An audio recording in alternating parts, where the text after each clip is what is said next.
ముందుగా అందరికీ బోనాల శుభాకాంక్షలు.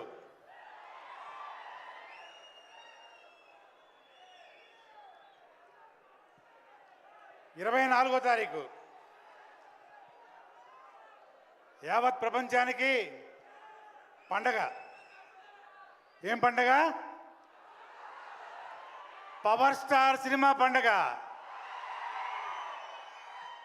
24వ తారీఖు.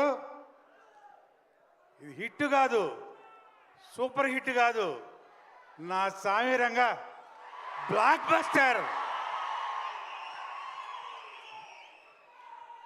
మీ అందరితో పాటు మేము కూడా 24th కోసం ఎదురు చూస్తున్నాం. ఈ సినిమా అందరూ చూసి పండగే చేసుకోండి అంతే. జై పవర్ స్టార్. అందరికీ నమస్కారం. ఎలా ఉన్నారు? సినిమాలు చేస్తూ